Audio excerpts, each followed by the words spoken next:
When my wife told me she wanted to open our marriage, I braced myself for pain, but nothing could have prepared me for what followed. She didn't ease into it. She didn't cry. She didn't ask. She stood in our penthouse living room, hair slicked back, glass of wine in one hand, and pointed her perfectly manicured nail toward the man sitting on our leather couch. My younger brother, my flesh and blood. She smiled like it was liberation, not betrayal. "You can watch," she said coolly, "or you can leave." I didn't scream. I didn't argue. I picked up my keys, walked out the door, and vanished. For 5 days, I lived like a ghost. No calls, no trace, just silence.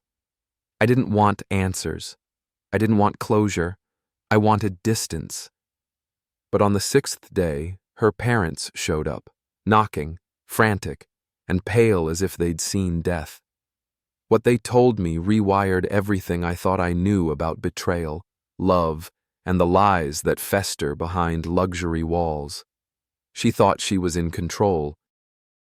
But that night, something happened she couldn't take back, and that was the beginning of my rise. Before we dive into today's story, take a moment to share where you're watching from. We love seeing how our stories bring people together from every corner of the world. Your thoughts and comments are what make this community so special, and we're truly grateful to have you here. If you haven't already, don't forget to hit that subscribe button and turn on notifications so you never miss a new story filled with drama, resilience, and unexpected twists.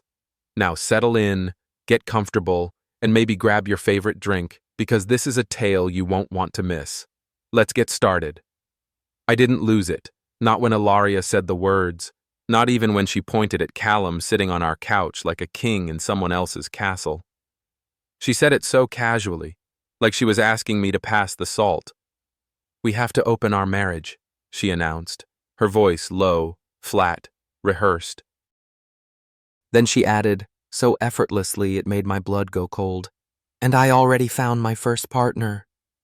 That's when she nodded toward my brother. "You can watch," she said, "or you can leave." I left. No yelling, no slamming doors. I walked out with my keys, my phone, and the dry taste of betrayal clinging to the roof of my mouth. I didn't take the elevator. I took the stairs from the 34th floor down to street level. By the time I hit the sidewalk, I was drenched in sweat, not from exertion, but from disbelief. My body moved on autopilot. My brain was trying to play catch-up to a moment that shattered everything. 18 years of marriage, a decade of raising Callum like a son after our parents died, and every ounce of dignity I thought Ilaria and I had built in our so-called perfect life. I didn't go home that night. Didn't text. Didn't call. I just vanished. I checked into a boutique hotel off Brickell Avenue under a different name. Jason Ryder became Jay Ricks for 5 days. I left my phone on airplane mode, blocked notifications, and shut the world out. The only light in that room came from the TV, always on mute. I didn't eat much. I didn't cry. I stared at the ceiling for hours, blinking back questions with no answers. Not because I wanted to understand what happened, but because I couldn't believe I ever let it get that far. I replayed the last year in my head like a silent film. The shift in her tone, the way she pulled away at night, the unexplained girls' weekends that weren't really with any of her friends. I'd seen the signs, and I'd chosen denial like it was some kind of noble trait. I thought I was protecting our children, the twins, who still didn't know I wasn't their biological father. I thought I was protecting our image. I didn't realize I was protecting her lie. And Callum. My brother, the man I bailed out of every financial pitfall, the same man who stayed rent-free in our guest suite for almost a year while he rebooted his business. That Callum had looked me in the eye that morning and asked if he could take the twins to the beach while I worked on a deadline. Hours later, he was in my living room with my wife, smiling. I vanished that instant, but the rage didn't. It settled somewhere behind my ribs, heavy, molten, waiting. I wasn't looking for revenge. Not yet. I just needed the world to stop spinning so I could find my footing. On day 5, someone knocked on my hotel door. I didn't answer at first. I assumed it was a housekeeper or someone who had the wrong room. The knock came again, firmer this time. 3 steady pounds. I waited, then walked to the door and looked through the peephole. Virella Sylvain, Ilaria's mother, always immaculately dressed, sharp-boned, cold-blooded. She looked like she hadn't slept. Her blouse was wrinkled, her pearl earrings missing, her expression tense. I opened the door slowly. "Jason," she said, her voice more breath than sound. "We need to talk." Behind her, Ilaria's father stood silently, gripping a manila folder like it was shielding him from the truth. "May we come in?" Virella asked. I stepped aside. They didn't sit. Virella walked to the window and stared out. Her husband remained near the door, his eyes avoiding mine. It was the first time I'd ever seen them not dressed in control. "I want you to know," she said slowly, "we didn't know what Ilaria was planning. If we had, we would have intervened." "Would you have?" I asked, my voice hollow. She turned. "Yes." Her husband cleared his throat and finally spoke. "Something happened that night after you left." My stomach tightened. "What do you mean?" "There was an altercation," Virella said carefully, "between Ilaria and Callum." It was bad. I stayed quiet, letting the silence press down on them. "She was drinking. A lot," Virella continued. "So was Callum. Apparently, things didn't go the way she expected. The open marriage didn't unfold like a fantasy. There were complications. She ended up screaming," her husband added. "Security was called. The twins saw some of it." I flinched. "By morning, she was in the ER. Nothing physical," Virella said quickly. "But she was hysterical, delusional, accusing Callum of using her, of manipulating the boys. She's been sedated for 3 days. The hospital called us. That's the only reason we even found out." "She's not well," her husband said. I crossed my arms. "So you're here to, what, plead for sympathy?" "No," Virella snapped. "We're here to give you this." She handed me the manila folder. Inside were documents, financial records, text transcripts, surveillance images. I flipped through slowly, my heart hammering with every turn. "She's been planning this for almost a year," her mother said, "trying to edge you out of your own assets. And Callum, he's not just your brother, Jason. He's been using her to launder his stolen business funds. He's been under investigation in New York for months." I looked up, stunned. "We knew about some of it," Virella admitted, "but we didn't think it would spiral into this." "Why are you giving me this now?" I asked. "Because we failed," she said, "as parents, as people, and you're the only one who's ever truly loved those boys." I clutched the folder tighter. "Do whatever you must," she said. "Take everything. Protect them, and yourself." Then they left. I stood in that hotel room, folder in hand, chest pounding like a war drum. I didn't cry. I didn't scream. But I knew that instant. This wasn't the end. It was the opening move of something much larger. And this time, I wouldn't walk away. This time, I'd make sure they both paid in full.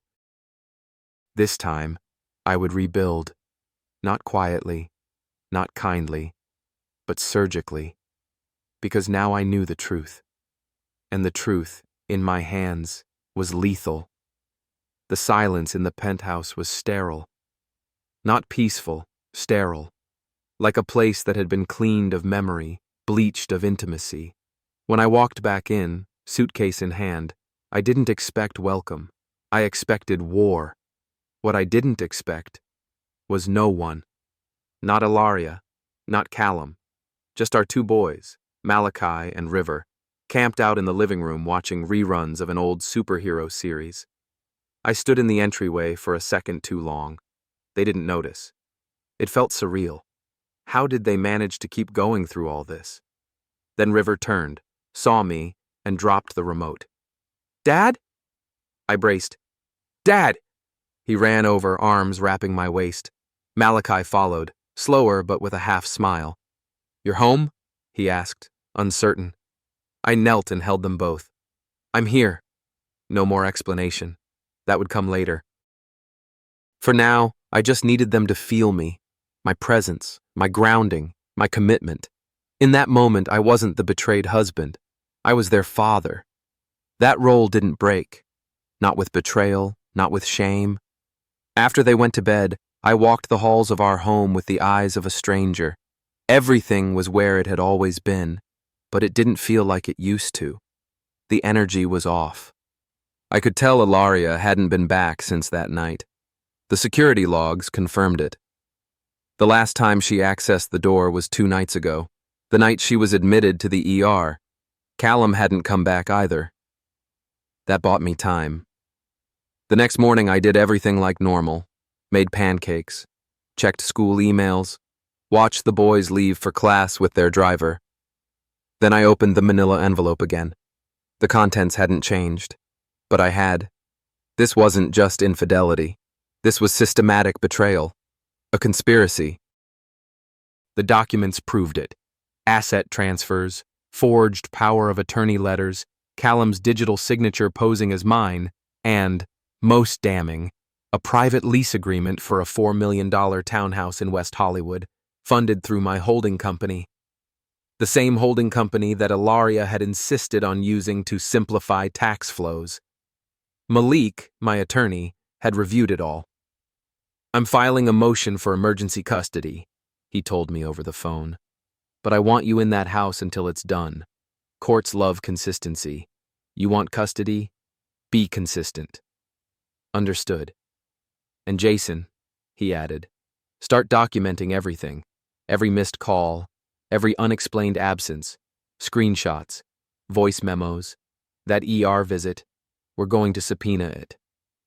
"You think they'll fight back?" "They already have.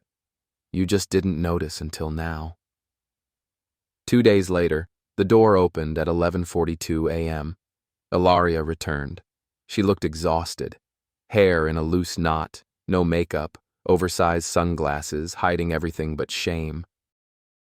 Her shoulders slouched, her usual confidence was gone. "Jason," she said stiffly. "I didn't leave the boys," I replied. "You did." She flinched.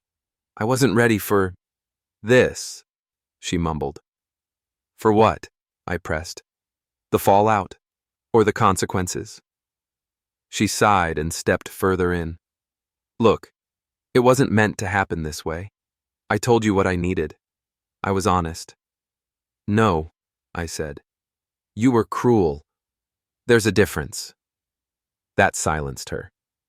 I walked into the kitchen, pulled out my phone, and began recording audio discreetly in my pocket. Malik's orders. She sat at the island, watching me pour coffee like it was a courtroom performance. "I never wanted to hurt you," she said, "but you did. Systematically, strategically, repeatedly." Silence again. She wiped her face. "I didn't sign those transfer papers." I raised an eyebrow. "You didn't need to. Callum did. As me." She froze. "Jason, I know everything. The Sedona trip, the new property, the brokerage fund you tried to open in our son's name. Do you know what the DA calls that, Ilaria? Fraud, financial abuse, conspiracy." Tears welled in her eyes, but I wasn't softened. "Where's Callum?" I asked. She shook her head. "Gone." "Where?" "I don't know," she snapped. "He left after the hospital. Said I was making things up, gaslighting him." So the script had flipped. "You thought sleeping with my brother would free you," I said. "Turns out you just inherited his rot." Her tears came freely now, but I didn't comfort her. I wasn't that man anymore. You need help, I added, and a lawyer. Over the next 48 hours, I took control of everything. I contacted the boys' school to update my primary custody status. I removed Ilaria from the household banking access. I locked down the holding company's accounts and added forensic auditors. Most importantly, I met with CPS. Voluntarily, I told them about Ilaria's mental health episode, her disappearance. The emotional distress the boys had mentioned. I didn't vilify her. I didn't raise my voice. I stated facts. CPS thanked me for being proactive. Malik called later that evening. "You're winning," he said. "Keep going. Family court favors sanity. You're showing up, you're consistent, and you're building the record. What's next?" "Callum. I want him on record. Let him bury himself." It didn't take long. Callum reached out through a mutual acquaintance, said he wanted to clear the air. I agreed to meet. Neutral ground, a rooftop lounge in Century City. He arrived in a leather jacket and expensive loafers, trying to act unfazed. But I saw the twitch in his eye, the tightness in his jaw. He didn't know how much I knew. "Jason," he said with a fake smile. "Callum." "I didn't mean for it to go this far," he began. She was persuasive. "You were weak," I said. He blinked. "She fed your ego, let you play house. And you thought you could outsmart me." He laughed nervously. "Look, man, I've had my issues, but it was mutual. She came to me. I didn't force anything." I leaned forward. "Do you know what forensic auditors found?" He blinked again. "You transferred funds using my credentials. That townhouse, it's in your name, paid by my firm. That's fraud, Callum." Whoa. "I'm giving you one out. Testify to what she asked you to do. Say it was her idea. Get immunity, or go down with her." He paled. "You wouldn't." "Try me." The next morning, I received an affidavit, signed and notarized. Callum's confession, detailing every step, every forgery, every illicit transaction under Ilaria's direction. It was like Christmas in April. Malik read it and laughed. "He just handed us everything. You'll get full custody. She'll get court-mandated therapy. He'll be unbankable in the state of California." I stared at the paper. My brother's betrayal, now archived in legal language. "I don't feel happy," I said. "You don't need to. You just need to finish the story." The conference room at Malik's office was a far cry from the chaos my life had become. Clean, air-conditioned, quiet, except for the humming buzz of fluorescent light and the muffled thump of city traffic through triple-pane glass. Across from me sat Malik Devroe, my attorney of 15 years, his laptop open, a stack of documents beside him, and a fire in his eyes that I hadn't seen since our early startup days. "You now have physical custody, Jason," he said. "But we're not just playing for presence. We're playing for finality, legal custody, full authority, control over their education, medical decisions, and long-term well-being. That's what matters." And Ilaria? Her affidavit paints her as emotionally unstable and financially manipulative. Add Callum's signed testimony to that, and you've got a picture of someone unfit for primary parental responsibility. I let that sink in. For months, maybe years, I'd lived in a fog of subtle gaslighting, small humiliations, and deeply buried suspicion. But now, it was war by documentation. Malik flipped through the folder. "Custody hearing is scheduled in 10 days. Judge Matheson. He's known for favoring the parent who brings receipts." "I've got receipts," I said. "You've got a whole damn archive." Back home, the atmosphere was calm, but tight.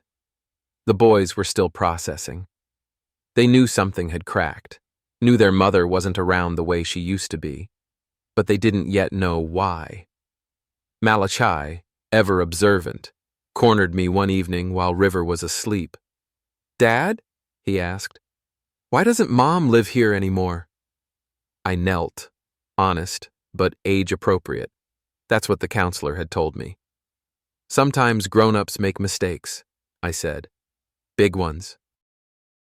Ones that hurt people." He stared at me, unblinking. "Did she hurt you?" My throat tightened. "She hurt all of us, buddy.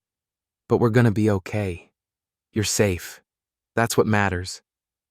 He nodded. And then, as if his small body understood more than he could say, he hugged me hard and didn't let go for a long while. 3 days later, I met Ilaria at the mediation center. It was mandatory before the court hearing. She looked ruined. Dressed in a muted gray blouse, hair lifeless, makeup doing a poor job covering the exhaustion written all over her face. But when she spoke, her voice was sharper than ever. "I want shared custody," she said. I didn't respond. The mediator, a woman named Francine, smiled politely. "Let's begin with a review of proposed schedules." Ilaria leaned forward. "I think it's important for the children to see both parents equally. I've always been an involved mother. Whatever happened between Jason and me doesn't change that." I finally spoke. Calm, low, precise. "You disappeared for 5 days. I was in the hospital. You were unreachable." "Jason," she snapped, "you're trying to erase me. I made mistakes. Yes, but I didn't abandon my children." Francine interjected. "Let's refocus. Mrs. Wynne, do you acknowledge the documented financial irregularities?" Ilaria hesitated. "I wasn't in my right mind. I was under emotional pressure. Callum, he convinced me we were doing something strategic." "So you're saying your actions were manipulated?" Francine asked gently. Tears welled. "Yes." And just like that, she tried to reclaim victimhood, but it was too late. Malik had already filed supplementary documentation that morning, financial reports, signed admissions from Callum, and video stills from a private investigator showing Callum exiting the townhouse with documents tucked under his arm. The court wasn't just going to see a mother in distress. They'd see a woman who risked her children's future for a fantasy. A week later, we walked into the courthouse. I wore a charcoal gray suit. Malik carried 2 briefcases and looked like he was ready to cross-examine the devil himself. Ilaria sat on the other side of the courtroom, flanked by a new attorney, one who looked green, inexperienced, and overwhelmed. Malik stood first. "Your Honor, we are requesting full legal and physical custody for Mr. Wynne, due to documented financial fraud, emotional instability, and abandonment by the children's mother." Ilaria's lawyer tried to object. "Your Honor, my client was under duress," Malik cut in sharply. "And yet, Your Honor, she was of sound mind when she authorized a 6-figure transfer from a child trust account into a brokerage she co-managed with her lover." Judge Matheson narrowed his eyes. "Is that substantiated?" Malik opened his briefcase, handed over the notarized statement from Callum. "Fully, Your Honor." The judge took his time reviewing it. When he looked up, the room went still. "Mrs. Wynne," he said slowly, "do you have any counter-evidence? Any proof that your decisions were made under external coercion?" Ilaria's lips trembled. No." The verdict came swift and clear. Full legal and physical custody awarded to Mr. Wynne, pending final psychological evaluation of Mrs. Wynne and review of supervised visitation terms. I exhaled. Malik squeezed my shoulder. Justice didn't feel loud. It felt quiet, heavy, Earned. That night, I sat in the boys' bedroom watching them sleep. I'd won. But it wasn't about winning. It was about restoring something sacred. Stability, trust, safety. Later, after they were asleep, I poured myself a whiskey and stared out at the city skyline. Callum had gone silent. His townhouse was vacant, his accounts frozen. Ilaria had checked into a private clinic in Napa for emotional recalibration. They were both out of my orbit now, and yet, I couldn't stop thinking about the moment this all began. The moment she looked me in the eye and said, "You can watch or you can leave." She thought I'd crumble. Instead, I rebuilt. The letter came 3 days after the ruling. No return address. Just my name, written in elegant cursive on thick paper. I recognized the handwriting instantly. Ilaria. I opened it with trembling hands, half expecting a new attack, some legal maneuver. But inside was a single paragraph. "I didn't think you would actually walk away. Not from me, not from what we built. Callum said you were too passive, that you'd watch. But you vanished, and I've been spiraling ever since." No apology, no accountability, just a bizarre blend of grief and blame. I crumpled the page and dropped it into the fireplace without a second thought. Later that evening, Malik called. "Thought you should know," he said. "Callum's been arrested." I blinked. "For what?" "Wire fraud, money laundering, misappropriation of client accounts." Turns out our friend was using multiple identities, even in other states. My grip tightened around the phone. How did that slip through before? He was good, smart, but too arrogant. IRS flagged him after a client in Atlanta filed a formal complaint. When they started digging, they found the shell company he used, the same one where Ilaria funneled your kids' trust funds. I sat in silence, stunned. "He's facing serious time," Malik added. "Up to 15 years federal." "And Ilaria?" "They're not charging her, yet. But she'll be called as a witness. Maybe more, depending on how deep her involvement was." I didn't respond. The heat rising in my chest was too real. "She chose him over you," Malik said, "and he sold her out the second it got difficult." 2 days later, I got a call from Ilaria's father. "Jason, I know you have no reason to take my call, but there's something you should hear." His voice was low, broken. "She's not well," he said. "She left the clinic.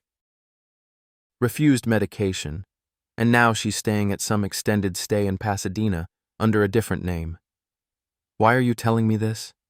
Because she called her sister last night. Said something about disappearing permanently, leaving everything." I leaned against the kitchen counter, pulse pounding. "Does she still have access to the kids' accounts?" "No. She's locked out. You did that. But Jason, I think she's suicidal." Silence stretched between us. "I don't expect you to fix her," he said, "but I thought you should know." Against my better judgment, I drove to the location he gave me, a dusty, dimly lit suite in a business-class hotel. I knocked once. No answer. Then a shuffle. Then the door creaked open. Ilaria stood there barefoot, wrapped in a robe, hair damp and tangled. Her eyes were glassy, cheeks hollow. She looked like a shadow of the woman I once knew. "I don't need your pity," she muttered. "This isn't pity," I replied. "It's warning." She blinked. "Callum flipped. You're next." She swallowed. "I didn't think you'd come." "I didn't come for you," I said flatly. "I came for the boys. Because even after everything, I don't want them growing up knowing their mother was found dead in a motel bathtub." Her face crumpled. "You hate me." "I don't," I said honestly. "I don't feel anything anymore. That's worse." She collapsed onto the couch, shoulders shaking. "Why him, Ilaria?" I finally asked. She looked up. "Because he saw me. You were always building. Companies, houses, futures. But I felt invisible."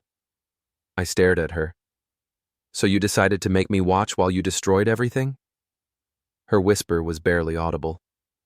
"Yes." I left the hotel without looking back. There was nothing more to say. Over the next week, the story broke across financial news outlets. Real estate consultant implicated in multi-state fraud ring. Photos of Callum in handcuffs, mugshots, court sketches, frozen accounts, asset seizures. And then came the buried mention. Co-managed account tied to Ilaria Wynn, ex-wife of prominent Beverly Hills architect Jason Wynn, under investigation. Though my name wasn't directly tied to the crimes, the media frenzy began, calls from journalists, blog speculation, Reddit threads. But I said nothing. My silence was strategic, and it drove them crazy. Malachi brought home a note from school. "Dad, some kids said Mom's a criminal." My jaw clenched. I crouched beside him. "You know what the truth is?" He nodded slowly. "You take care of us. That's what matters." Malik arranged a PR buffer, a few choice interviews with controlled outlets, stories that centered my architectural firm's expansion, my role as a devoted single father, and our community mentorship programs. By the end of the month, the headlines had shifted. Wynn Partners secures $50 cultural pavilion project in downtown LA. My image had not just survived, it had been reborn. I hosted a dinner party the week my custody case was formally closed. Close friends, investors, my team. It wasn't celebration, it was statement. At the head of the table, I raised a glass. "To restoration," I said. "Not revenge." The room applauded, but somewhere deep inside, I knew that wasn't fully true. 3 weeks later, I received a package at my office. No return address. Inside, a single silver necklace, the one I had given Ilaria on our 10th anniversary. And a note. "You were right to vanish." No signature. I filed it away and moved on. River started sleeping through the night. Malachi returned to piano lessons. We planted a lemon tree in the backyard, just the three of us. Life, somehow, continued. The first time I walked into federal court, I wasn't the one on trial, but it sure as hell felt like I was being judged. The marble halls, the clipped voices, the clatter of expensive shoes echoing down corridors lined with portraits of long-dead men in black robes. Ilaria sat at the defense table, flanked by her high-priced attorney and a silent investigator from the SEC. She looked thinner, older, her hair tied back too tight, her hands clenched around a yellow legal pad she hadn't written on once. I didn't meet her eyes. My attorney, Sierra West, sharp, incisive, and cold as dry ice, stood tall beside me. Her presence had been instrumental. She wasn't just my legal shield, she was my emotional armor. Today wasn't a criminal trial. Not yet. This was a financial deposition tied to the frozen co-managed account, but the implications were huge. If the court found that Ilaria had knowingly allowed Callum to use the account for fraudulent purposes, she'd be civilly liable. More importantly, it would be the final blow to her credibility in the custody review. Judge Maddox entered without fanfare. His robe flared as he sat. "We're here to address the matter of fiduciary breach regarding the Wynn family trust." Sierra opened. "Your Honor, we contend that Mrs. Wynn knowingly permitted Mr. Callum Barris to launder fraudulent earnings through the joint account established for the benefit of the Wynn children." "Do you have proof she was aware of Mr. Barris's actions?" "We do," Sierra replied, sliding forward a packet of emails and phone transcripts. "Mrs. Wynn personally authorized 4 wire transfers over $600,000, all flagged by the IRS. She also responded to client withdrawal requests with fabricated explanations, documented here. The judge sifted through the documents in silence. Ilaria's attorney stood. These communications occurred under duress. My client was emotionally manipulated by Mr. Barris, who misrepresented his financial structure. Sierra didn't flinch. Emotional manipulation doesn't exempt someone from federal responsibility. The judge lifted a brow. Not in this court. At recess, I sat outside on a bench in the shade. A security guard walked past with a nod. Sierra joined me, sipping an iced coffee like we were waiting for a delayed flight. You'll win full custody next week, she said. She's sinking fast. I looked straight ahead. It doesn't feel like a win. Then you need to redefine winning, she said flatly. You don't need to feel anything. You just need the truth on paper and your kids in your home. I nodded. And Callum? His plea deal just fell through. The feds want him to give up others involved in the scheme. If he doesn't talk, he's looking at 20 years. Part of me thought I'd feel satisfaction. I didn't. The custody hearing resumed 3 days later. Ilaria didn't show. Her lawyer made a weak attempt to reschedule, citing emotional distress. The judge declined. I took the stand. Mr. Wynn, the judge began. In your own words, tell me why sole custody is in the children's best interest. I drew a slow breath. Because I'm the only parent who shows up, I said. I'm the only one who never left. I never involved them in my relationships. I never stole from them. I never let strangers sleep under the same roof. The judge didn't interrupt. I went on. My sons deserve stability. They deserve boundaries. They deserve to know that love isn't something you gamble when you're bored. I've never wavered. I've never made them collateral in adult chaos. Silence. The judge gave a slow nod. I'll issue my ruling tomorrow. But off the record, thank you. When the verdict arrived, I didn't open it right away. I placed the envelope on the kitchen table. River and Malachi were watching a movie on the couch, unaware of the gravity of what I held in my hand. Eventually, I sat down and slid my thumb under the flap. I scanned the lines slowly, though I only needed one. Mr. Wynn is granted full legal and physical custody. My eyes burned, but I didn't cry. Instead, I stood and joined my sons on the couch. River looked up at me. Can we get pizza tonight? I smiled. We can do whatever we want. The next time I saw Ilaria was in passing, at the courthouse elevator. She was there for a separate civil hearing tied to Callum's companies. She looked worn down, her once polished edges now dulled. There was no venom in her eyes, only emptiness. We stood in silence as the elevator dinged. She finally said, "They're happy, aren't they?" "Yes," I replied without hesitation. She looked down. "I'm sorry, Jason." It was the first time she had ever said the words, but it was too late. "I hope you find peace," I said. Then I stepped into the elevator alone. A month later, I was invited to speak at a UCLA architecture symposium. The theme was Building What Lasts.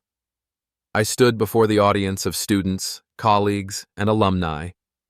Behind me, projected on the screen, was a design I had submitted for a memorial park in Santa Monica, one dedicated to recovery, resilience, and new beginnings. I used to think legacy was built from what we leave behind, I told them, but now I understand. It's what we build while we're still here, with honesty, with consistency, with love. Applause filled the room, and I finally felt it. Closure. Later that night, Malik and I grabbed drinks at a rooftop bar in West Hollywood. "You really pulled it off," he said, raising his glass. "I didn't pull anything off," I said. "I just stopped fighting for people who weren't fighting for me." He grinned. "That's pulling it off." Weeks turned into months. River made honor roll. Malachi started coding boot camp. I bought them a golden retriever named Leo. Our house no longer felt like a museum of grief. It felt lived in. Real. Whole. One Sunday morning, River asked, "Will we ever see Mom again?" I paused. "Maybe, if she gets better." He nodded slowly. "Okay." "Do you miss her?" I asked. He shrugged. "Sometimes, but not how she was." That was enough. 6 months after the custody ruling, I received a certified letter from federal court. Inside, confirmation that Ilaria was officially under investigation for her role in the trust account fraud. Her assets had been frozen. She was barred from leaving the state. No prison yet, but the walls were closing in.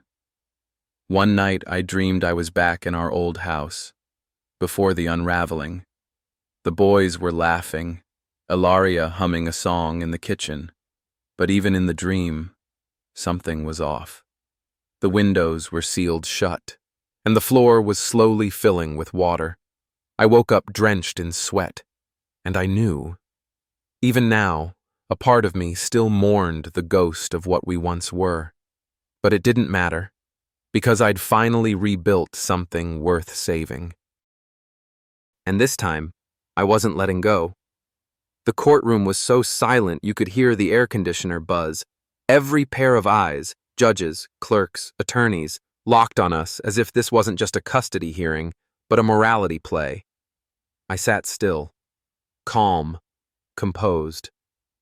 My palms rested on my thighs. My lawyer, Mercedes Vallon, leaned in slightly, not to speak, but to remind me of her presence, the kind of presence that suggested control. Across the room, Serena looked wrecked.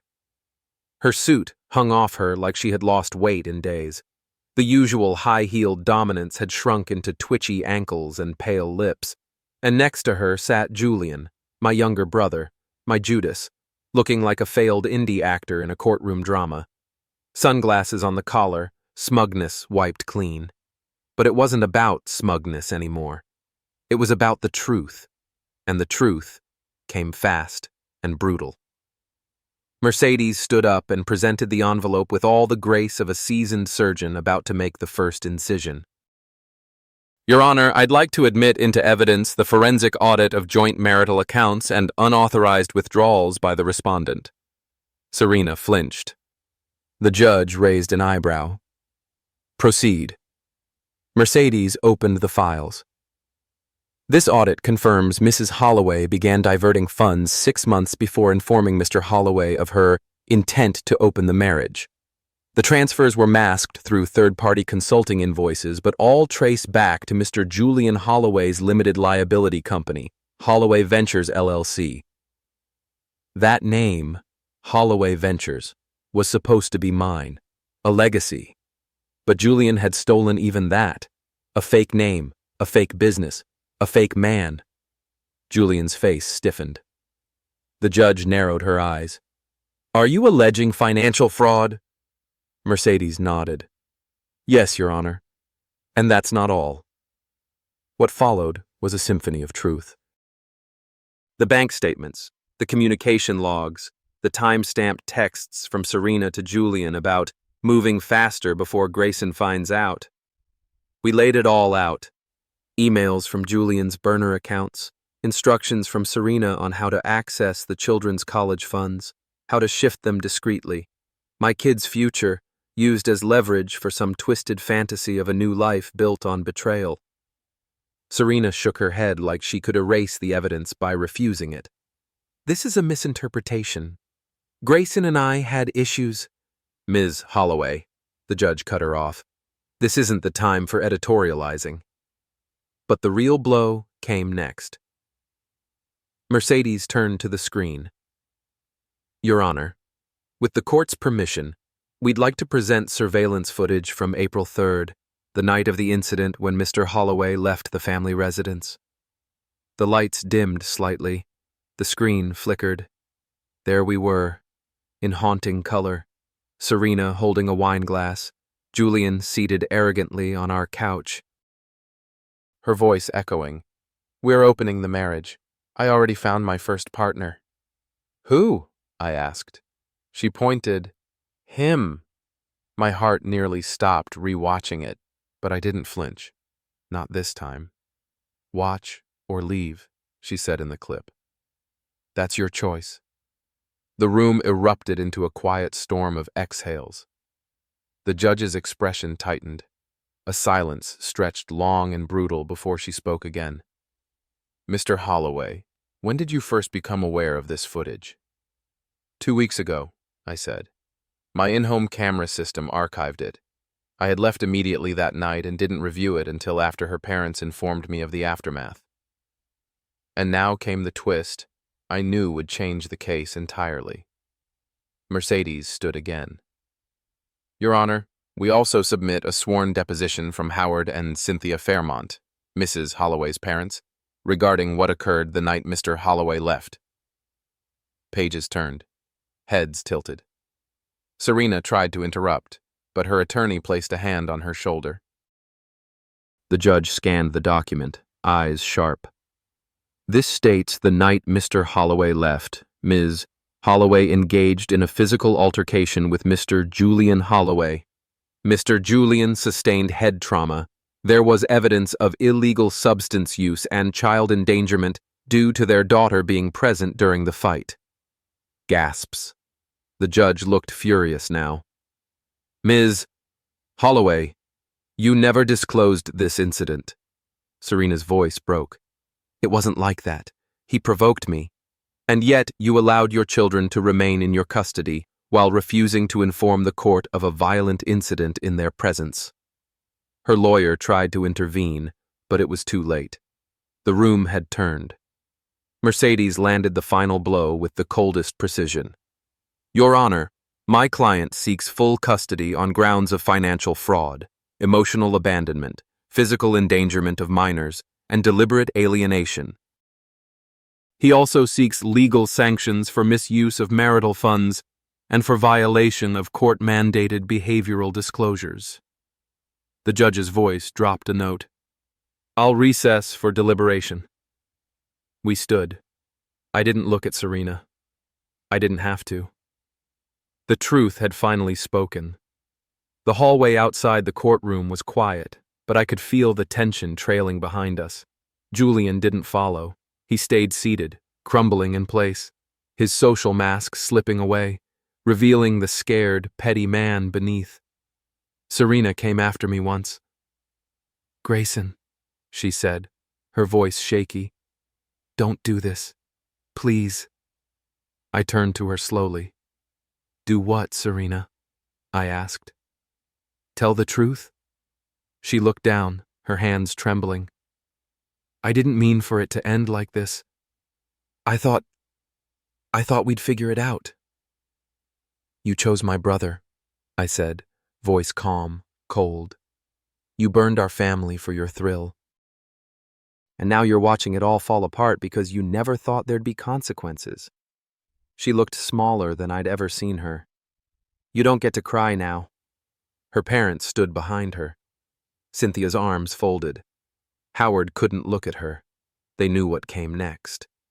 And what came next was everything. 2 days later, the court reconvened. The judge's ruling was swift and absolute. "In light of the evidence, I hereby grant Mr. Grayson Holloway full legal and physical custody of Sienna Holloway. Ms. Holloway will have supervised visitation contingent upon completion of a court-mandated psychological assessment, parenting course, and restitution agreement related to misappropriated marital funds." My hands didn't shake. My heart didn't pound. I simply exhaled.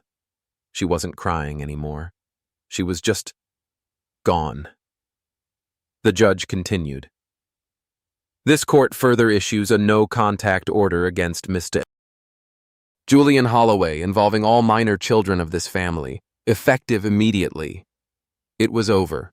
No more back doors, no more gaslighting, no more masked betrayal hiding in plain sight. Just truth. Justice. Closure. That evening, I picked up Sienna from school. She came running into my arms like she'd waited years to feel safe again. "Are we going home now, Daddy?" she asked. I nodded. "We are, baby. We're going home." And this time, home meant something clean. Whole. Ours. That night, as I tucked her in, she whispered, "Can we get a dog now?" I smiled. "Yeah, I think we can." After she drifted off, I walked into the kitchen and opened a drawer.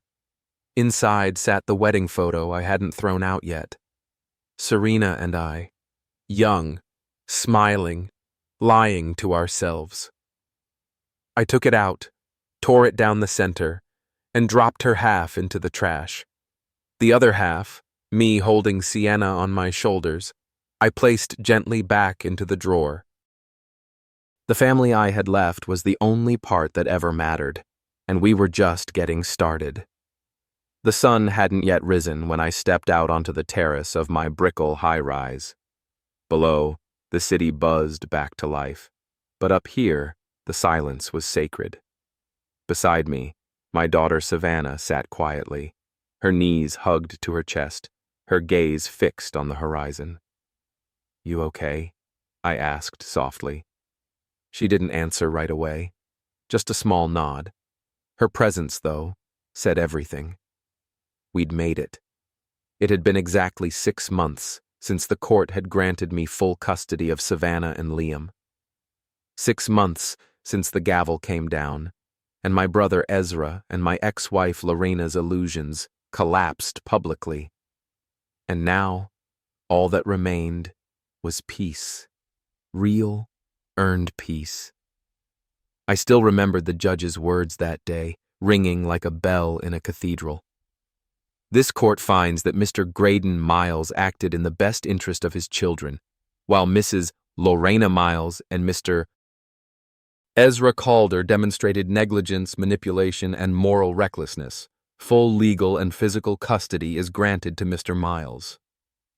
Lorena had broken in court, not weeping, screaming. When the DNA results were revealed and the footage of that night shown, the courtroom became a theater of exposed lies. She tried to shift blame, scream her way out, but it only sank her deeper. Ezra sat frozen, silent, devastated.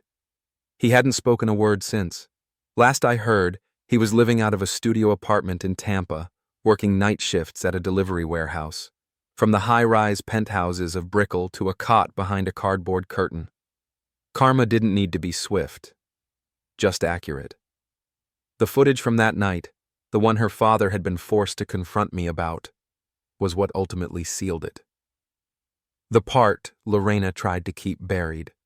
Her other lover, not just Ezra, but Julian Vale.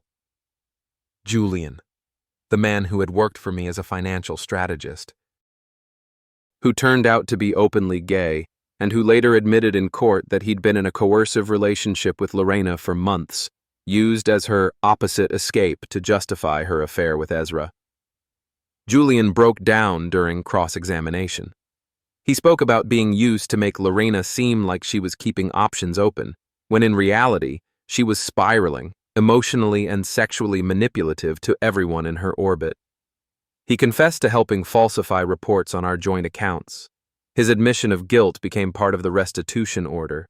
He lost his license, his reputation, and his business ties. And he'd only been a pawn to Lorena.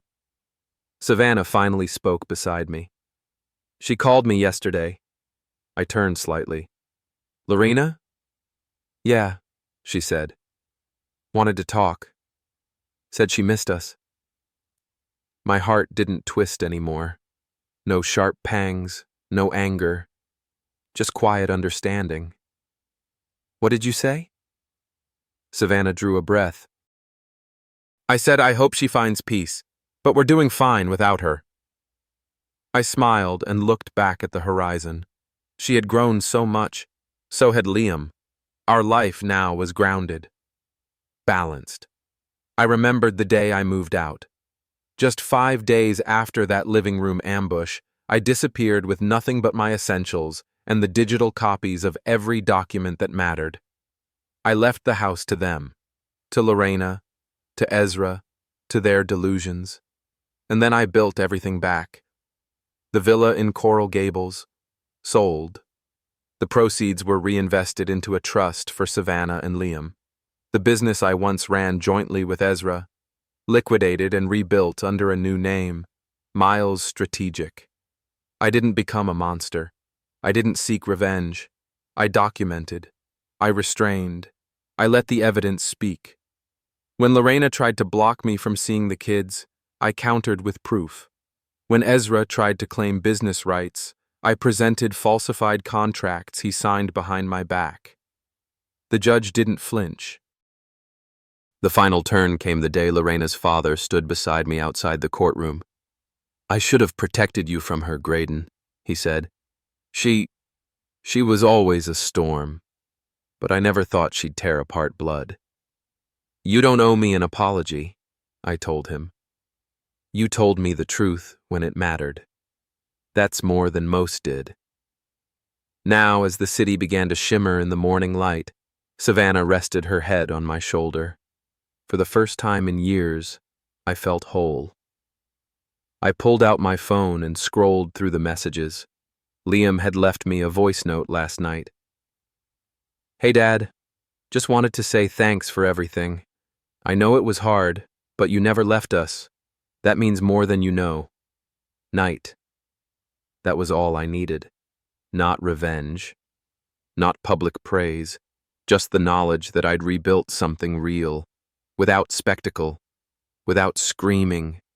Just by showing up. By standing tall. The world below kept turning. But up here, in our little sanctuary, the story had ended. Not with a bang, not with a war, but with a father holding his children close, and the past, finally, letting go. And in that quiet, I knew. I hadn't just survived. I'd won. Sometimes, the most profound betrayals in life are not the ones shouted in anger or etched in final words, but those delivered in silence, through actions that unravel everything once believed to be true. When love is weaponized, when loyalty is turned into currency, and when someone you trusted most chooses convenience over commitment, the wound that forms is not just emotional, it's existential. Yet there's something remarkable that follows such rupture, the quiet, painful opportunity to rebuild. What breaks us doesn't have to define us. Pain, raw, uninvited, searing pain, has an uncanny way of showing us exactly what we were too afraid to see when things were intact. In the ashes of broken trust, we uncover a truer self. One no longer molded by another's approval, or trapped within the illusion of shared dreams that never truly belong to both people. That's when growth begins. Not the pretty kind you post on social media, but the gritty, silent kind that happens when you're staring at a closed door in the middle of the night, and you finally stop knocking. There is no easy redemption in life. Some wrongs will never be righted. Some apologies will never come. But there's something more powerful than revenge. Presence. Choosing not to retaliate doesn't mean you're weak. It means you understand that your energy is sacred, that your healing is not dependent on anyone else's guilt. True power lies in dignity, in the decisions you make when no one is watching, in the refusal to let bitterness eat away at your future, in the grace to walk away without looking back, not because you didn't care, but because you finally started to care about yourself more. And when you rebuild, you don't just reclaim what was taken, you elevate it. You create boundaries, clarity, and peace. You learn that love isn't proven by sacrifice, but by mutual respect. That forgiveness isn't forgetting, but releasing the grip of the past on your spirit. This story was never about destruction. It was always about resurrection. It's a reminder that even when everything crumbles, you are still the architect of your own life. You may not choose every storm, but you can always choose how to stand in the aftermath. And that's where real victory lives, not in making others pay for their sins, but in ensuring that you never again betray yourself. Thank you for joining us for this journey. If this story resonated with you, we'd love to hear your thoughts in the comments. Your voices are what make this community so rich and meaningful. Don't forget to subscribe, turn on notifications, and follow the channel so you never miss a new story filled with honesty, healing, and hard-won strength. Until next time, take care of your peace and protect it fiercely.